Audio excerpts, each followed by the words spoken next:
So we'll get to that in a second. Mary, I see you're joining us. Can you hear us? I can. Okay. Stand by for a few minutes. We won't keep you waiting too long. I absolutely will. Thank you. So, Mike, why don't you just walk us through this proposed structure that we're thinking about for, this is for the budget adjustment payment grant system for loggers. So the overall summary from the email I received is that it would create a program at ACCD similar to the BGAP program that was available to agricultural producers this summer. And specifically, it would be for logging and trucking businesses that experience weather-related revenue losses. The applicant would have to show that they more than 50% of their business revenue is from operating logging or forest trucking. And then they can demonstrate this by using financial statements, business registration with the Secretary of State, and a couple of other methods. They have to attest that they are operating the business on the date their application is submitted, similar to the program you were discussing earlier. The applicant they have to show revenue losses in logging or forest trucking enterprises of at least $10,000 when compared to the same period in 2022. That was a method that was used in one of the previous agricultural assistance programs. You showed your revenue losses in comparison to previous years. You have to be in good standing with the state, meaning that there's no enforcement actions against you. You are in compliance with any enforcement order. And then you can't be on the debarment list, which we discussed the other day what debarment is. And the granting agency can request additional information and set additional eligibility criteria, which I think is a good catch-all for a program like this. The relief payment is 20% of the demonstrated revenue loss with the minimum grant of $2,000 and a maximum of $20,000. And then the grants are made in the order the complete applications are received until the appropriation is exhausted. It's similar in some ways to the BGAP program. Yep. One obvious difference is the revenue loss as opposed to equipment or business or some sort of physical problems. Yeah. I do think you'll need a couple of definitions. Okay. As we were discussing earlier, there's no definition of forest hauler or forest trucker. So I might just condense them into a timber operator or a forest operator and then define it just for this section. Yeah. Because the statutory definitions aren't fully compatible with what you want to do here. Okay. So we can, as I was saying earlier, we can be as specific as we are here, or we can be, vaguer and have the agency work on it. But I think if we've got something that's specific to present, it might be the way to go. Yeah. Jeff. On Mike's most recent point about what's a forest hauler, well, there are many haulers that went to park in their log trailer and put on an aggregate hauler and were busy around the clock carrying on material for storm. But you have to show that 50% of your business is from forest hauling. Right. And what specific time period are they judging these at? Well, it's basically your revenues from 2024 compared against your revenues from 2023. So is it January 1? No, just say calendar year. Calendar year. Is it 23 to 22 or? No, it's what this is proposing is 24 to 23. No, 23 to 23. 23 to 22. Yeah. And you have to prove the 50% for 22. or for 23? Like you're, It doesn't say. so I'm just addressing I mean- that question of, I can only use myself with true knowledge, and I don't have any other secondary business other than harvesting timber, selling logs or plywood. So but it's, yes. I don't have a, Especially with a tractor trailer, like if you have a log trailer and the aggregate or flatbed or whatever, like if that's why I'm wondering about the 50% per year. If last year you hauled a bunch of logs and that was your primary income, but this year you hitched onto the flatbed and you've been hauling wood pellets, or whatever, is that? It doesn't make that nuanced distinction. So the question is, which year is 50%? Like to determine if you're a hauler. Yes. Which year are we a going on? legitimate hauler would be applying into this grant. Logically, it would be 2022, right? If we're comparing a loss. Yeah, I mean, that would seem to make sense, yeah. I mean, I think that as we were discussing earlier, it's, there are unintended consequences to whatever we might try and set up and design, but, I think putting something out there anyway does give other committees an opportunity to ask some of the questions we might not be, thinking of. John? So Commerce has to stand up this just like BGAP? Yeah. Yes. Is there some way, even if it's voluntary, we produce, would be interesting to know, like Sam told us, of days lost essentially, because we're talking about weather, mostly, it's wet weather in this case, but it's, in some cases, it's, it's a mud season type situation. So even though the sun is shining, right, the days lost. So even if that somehow wasn't completely tied into the monetary grant, it would be good data sort of to know, or maybe just to see like, wow, this industry really did suffer. So something that would include some language that would. On the application, those sort of questions. Yeah. And if that's something that we can. So a day's loss? Is that what you were saying? Days of work lost, like essentially we had to park our equipment. And I think for a dollar amount, because there wasn't a dollar amount, it seems to me the way to go is to continue to keep this comparable to the ag program and say, not to exceed. The BGAP. Yeah, not to exceed, $989, $999, or, not to go over $1 million and keep it in that range. Then it's comparable. Appropriation? Yeah. Okay. Were you just proposing We need a dollar amount, right? Yeah. Yeah. I'm just, You said it funding exhausted. right. And I'm just trying to think if there's a maximum award, how many people would get an award? That's, If it's 20,000, then it would be 50 yeah. awards. But if it's 20,000 and that. Okay.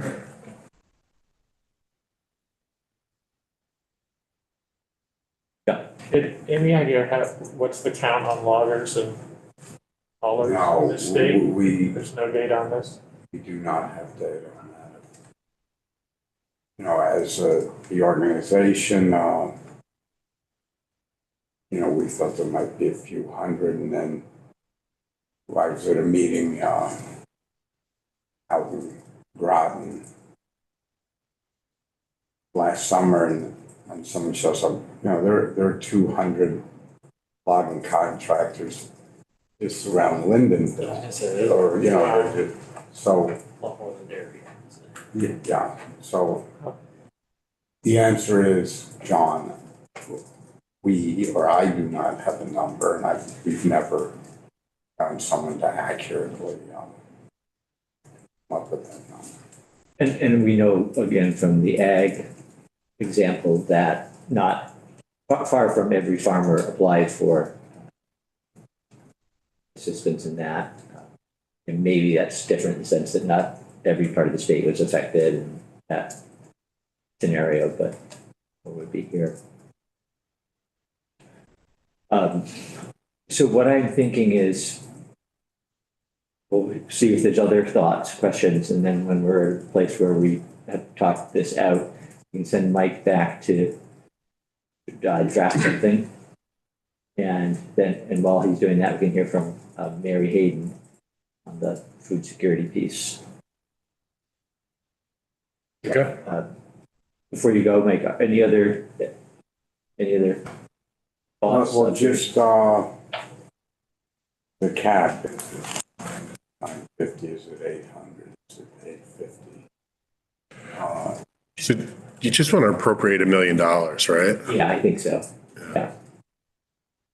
I think that it should be that. I mean, so we talked about whether it makes sense to have it be a smaller number, just so it's 6 figures rather than 7, but I don't know if that. I mean, 950 is really inconsequential difference between $1 million. If you want to go to 950, that's Leave it at $1 million. okay. Okay, thank you. Patience, Mike. Mary, Hello. waiting. And I don't know that we've had you visit our committee before. No, Yes. I'm very happy to be here though. Last year, I think we were wondering if we would come in, but I'm very happy to be here this year. And you are representing V4A, but you're here to talk about Meals on Wheels request. Right. Yeah, okay. Yes, I am. And before I start, I just wanted to thank everybody. I prefer to be there in person, and I was there on Wednesday at the State House, but you all got called into, I had to go on the House floor. And so now I am in Texas for a family event. And so thank you for letting me zoom in with my testimony today. I really appreciate it. So, and what I'm going to do, if it's okay, is file written testimony after I speak today. The written testimony will have a lot more information about the program. But I wanted to keep this as short as my remarks today, as short as possible, given that it's Friday afternoon and we're probably all tired by now. And so there's time for any questions. So let me get started and tell you that I'm Mary Hayden. I'm the Executive Director of the Vermont Association of Area Agencies on Aging, and we represent the state's 5 area agencies on aging. And I'm here today to talk to you about our request on behalf of one of our programs, which is the Meals on Wheels program, for the state fiscal year 2024 budget adjustment. We are seeking $2 million in the current state fiscal year BAA for the program for Meals on Wheels. And we also are here to support our partner in food resiliency, the Vermont Food Bank, and its request for $2 million in the BAA. Just to give you a brief context that nationally there are about 650 area agencies on aging, and they've been around a long time. They were established in the 1970s under the Older Americans Act, and the Older Americans Act was originally passed in 1965. Today, area agencies on aging are experts at coordinating community, social health-related supports for the growing demographic of older adults in the United States. And as no doubt you are aware, the demographic is growing of older adults in our country, and Vermont is one of the oldest states in the country. By 2030, we expect 24% of Vermont's residents to be over the age of 65. The AAA services just quickly include a number of many programs, but obviously Meals on Wheels is one of them. Also case management for long-term care coordination services, caregiver support programs, Medicare and health insurance counseling and education programs, just to name a few. We serve older Vermonters defined as 60 and older, and we are also allowed to provide some Older American Act services to disabled Vermonters who are under 60, adults under 60, that is. All of the AAAs have robust volunteer programs, which also serving older Vermonters. So getting to the Meals on Wheels program, this program targets vulnerable older Vermonters who cannot afford food or can't access or prepare it, and it helps them to remain at home. It provides prepared meals meeting USDA dietary guidelines, which are delivered by community volunteers. And it also offers therapeutic meals. A newer feature of the program is that we offer therapeutic meals to assist older Vermonters manage chronic disease.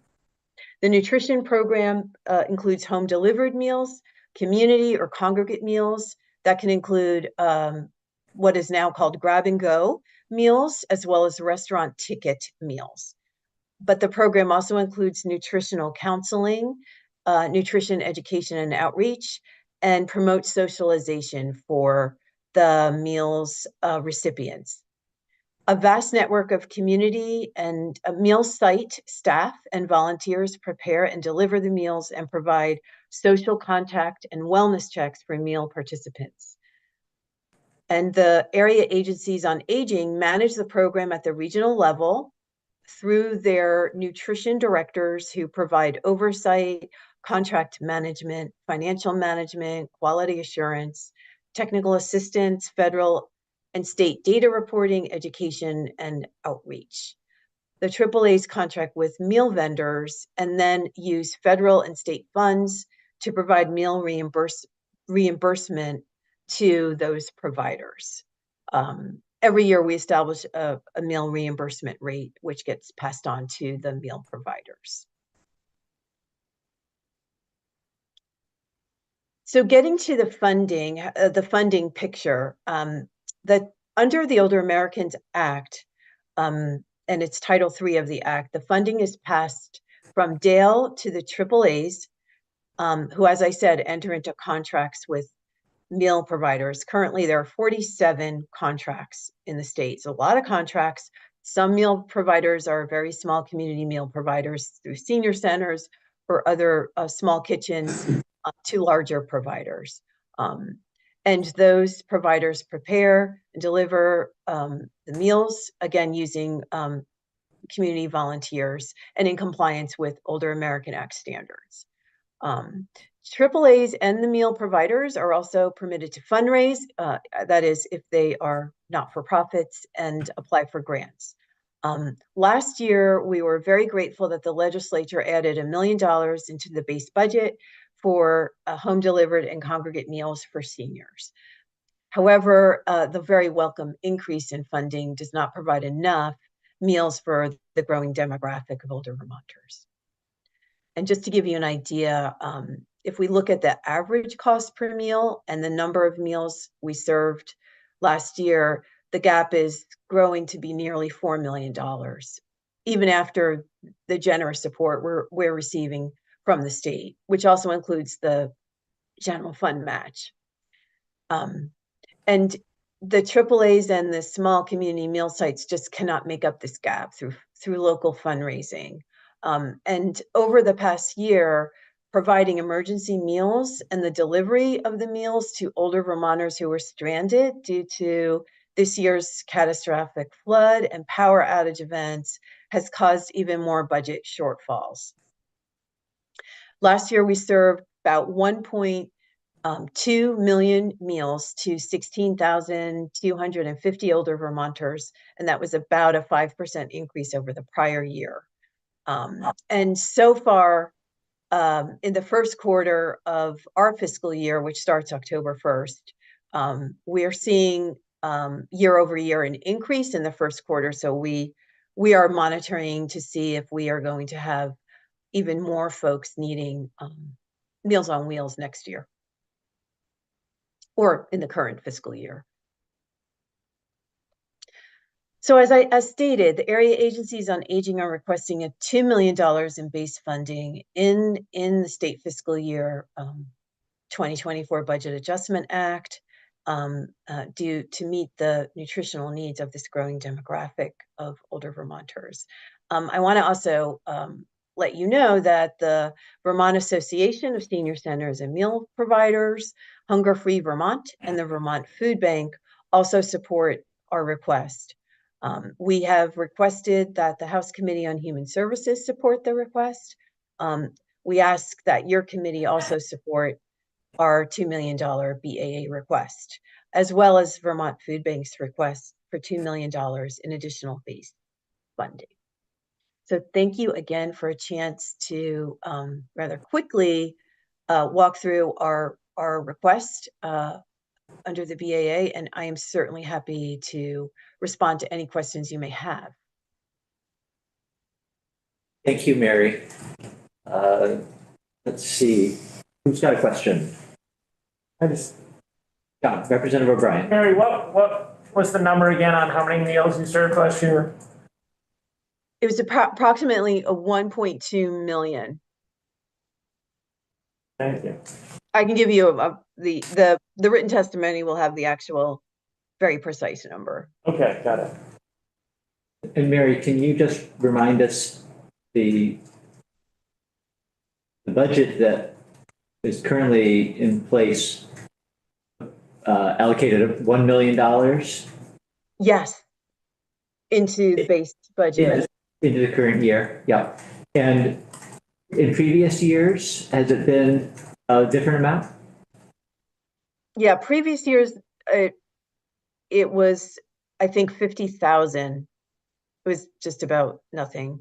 But there's also the state also matches funding from under the Older Americans Act. So the allocation last year was for $1 million, which was, a very welcome to have that kind of support from the state. In addition to a 50% or a match of some sort? In addition to the match, correct. Yeah. But I ran through the numbers just last night. There's still a gap, even if you add the match. And the match is somewhat overstated, I think, because it's hard. You can't isolate the match just for the nutrition program. So the match is actually larger because it's a match for all of our Older American Act services that require a match. Yeah, it's still not covering what it's still not meeting the need. Representative O'Brien. So with this if you got the $2 million ask, you can leverage that up to $4 million for all those different programs? I'm not sure what we could leverage it up to. That's a good question. It would be $3 million in base funding. I'm not sure what we would be leveraging from the federal match. I could check on that and let you know. Okay, thank you. Yeah, sorry about that. I think just for clarity's sake, and we can ask Mike O'Grady when he's back in, but we're typically not at this point in the process or in the calendar discussing the base budget. We're talking about one-time funding for the remainder of this fiscal year. So I think that's what the Appropriations Committee is looking for from us, just Mary, so that you know. Yes, I understand that we're talking about the current budget. Yeah, thank you. Any other questions? But it sounds like there would still be a chance to leverage federal funds? That I don't know. Yeah. Well, we would be looking then for a total of $3 million in the base budget So we could look into whether we could leverage federal funds for next year. Other questions? And Mary, did you say you were in, and did you have a chance to testify in the Appropriations Committee or not? I testified in the public budget hearing on Tuesday. Or Tuesday, okay. Wednesday, I believe. Yes. Yeah. Okay, here in the State House. Yeah, and House Human Services, I don't believe advocates are testifying there, but we did submit a request to House Human That's my Services. understanding, yeah. Yeah, that's right. Okay, good. Well, thank you very much. Thank you so much. And Have a wonderful safe travels. weekend. Thank you. Thank you. Bye.